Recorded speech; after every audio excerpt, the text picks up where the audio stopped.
बिस्मिल्लाहिर्रहमानिर्रहीम। आज हम इस लेक्चर में इंजीनियरिंग मैकेनिक्स में ट्रस के बारे में मज़ीद पढ़ेंगे कि ट्रस की जब हम एनालिसिस करते हैं, तज्जिया करते हैं किसी ट्रस की, तो उसके लिए हम क्या एजम्पशंस करते हैं।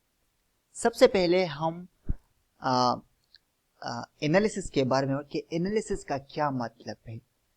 तो अगर आपके पास ये ट्रस है और हम इस ट्रस की एनालिसिस करना चाहते हैं, तो इसका एनालिसिस ये है कि अगर इस ट्रस पे कोई लोड लग जाए तो उस लोड के नतीजे में इस ट्रस में जो इस ट्रस के मेंबर्स है, जिस तरह आप देख सकते हैं इधर इस ट्रस में कितने मेंबर्स हैं, 11।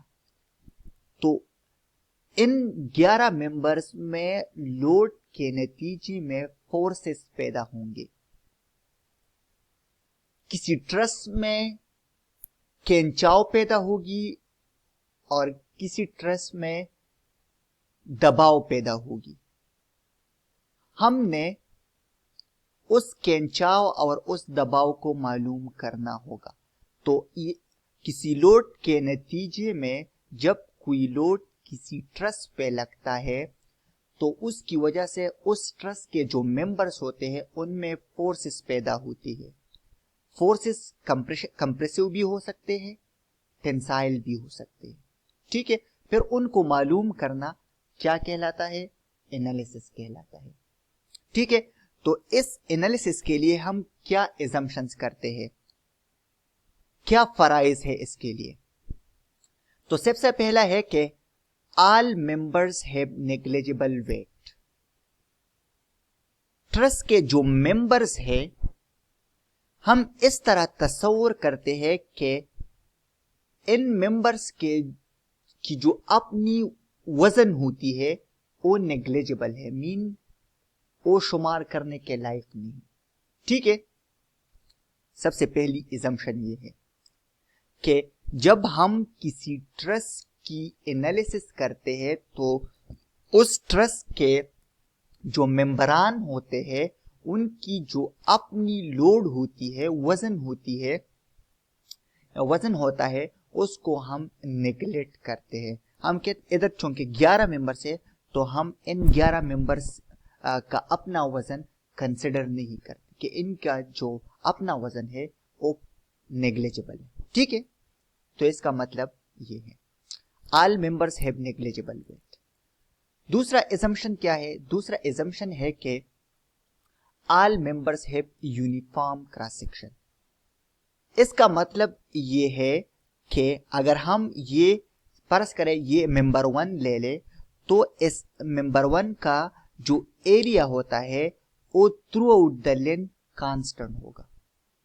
ठीक है, मतलब ये मेंबर 1 इस तरह नहीं होगा कि इधर ये साइज में बड़ा होगा फिर छोटा होगा फिर बड़ा होगा, नहीं, बल्कि ये member through out its length इसका जो एरिया होगा वो यूनिफॉर्म होगा। इसी तरह हर एक मेंबर का इस तरह होगा, इसका area through out its length uniform होगा, मींस कांस्टेंट होगा, चेंज इसमें नहीं आएगी। ठीक है, तो ये आप लोगों ने याद रखना है। तीसरा जो एजम्पशन है वो है कि members are connected at the joints through pin connections. इसका मतलब ये है मेंबर्स आप लोग देख सकते हैं कि इस जॉइंट पे जॉइंट्स पे ये जो मेंबर्स है ट्रस में ये एक दूसरे के साथ कनेक्टेड है। कहाँ पे, जॉइंट्स पे। आप देख सकते हैं इस जॉइंट पे ये 3 मेंबर्स एक दूसरे के साथ कनेक्ट है।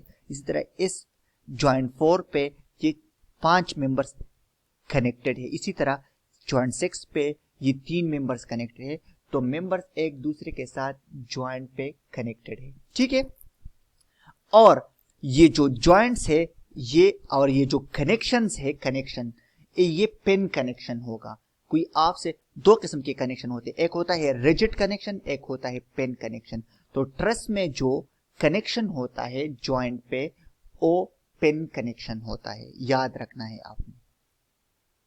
फिर assumption 4 है कि all the members have only axial force, either tensile or compressive।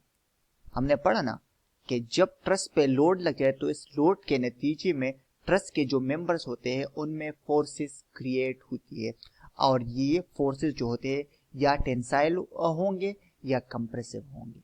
ठीक है। इस अब फिफ्थ assumption जो है वो है कि all the external forces are applied only at the joints। इसका मतलब है कि अगर जॉइंट पे कोई लोड लग रहा है तो वो लोड सिर्फ जॉइंट पे लगेगा। जॉइंट सिर्फ और सिर्फ जॉइंट पे लोड लग सकता है, इसके अलावा किसी और पॉइंट पे नहीं। मतलब ये है कि आप इधर फोर्स अप्लाई कर सकते हैं लेकिन इस मेंबर के किसी भी पॉइंट पे नहीं। इधर आप अप्लाई नहीं कर सकते, इधर आप अप्लाई करेंगे, मींस मेंबर पे लोड अगर आपने किसी ट्रस पे अप्लाई करना है तो वो आपने सिर्फ और सिर्फ जॉइंट पे अप्लाई करना है, या तो जॉइंट इधर या इधर या इधर या इधर या इधर। मतलब ये है कि फोर्स या लोड आपने ट्रस पे अगर अप्लाई करना है तो वो सिर्फ और सिर्फ किस कहाँ अप्लाई करना है, जॉइंट पे, इसके अलावा किसी और पॉइंट पे नहीं। ठीक है। तो ये assumptions है किसके, ट्रस के एनालिसिस के। ठीक है। इसके बाद हम पढ़ते हैं जीरो फोर्स मेंबर। हमने पढ़ा ना कि जब ट्रस पे लोड लग जाए तो इनके जो मेंबरान होते हैं इनमें फोर्सेस पैदा होती है, लेकिन इनमें कुछ ऐसे मेंबर्स भी होते हैं कि वो लोड के अप्लाई होने के बाद भी उनमें कोई फोर्स नहीं होता। तो जिस मेंबर में फोर्स नहीं होता, फोर्स जीरो होता है, उसको हम जीरो फोर्स मेंबर कहते हैं। ठीक है। जिस आप इधर डिफिनीशन में देख सकते हैं कि a zero force member is a member in truss which carry zero force. ये एक ऐसा मेंबर होता है ट्रस में जिसमें कोई फोर्स नहीं होता। और ये हम ट्रस में क्यों प्रोवाइड करते हैं, स्टेबिलिटी के लिए। ट्रस की स्टेबिलिटी बढ़ाने के लिए हम ट्रस में जीरो फोर्स मेंबर प्रोवाइड करते हैं। ठीक है। अब हम ट्रस में किस तरह मालूम करेंगे कि ट्रस में जीरो फोर्स मेंबर कौन सा वाला है, तो इसके लिए चंद रूल्स है वो हम अब पढ़ेंगे। सबसे पहला जो रूल है वो है कि if only two non-collinear members are connected to a joint that has no external loads or reactions applied to it, then the force in both members is zero। इसका मतलब ये है, आप इधर देख सकते हैं, इधर आप देख सकते हैं इस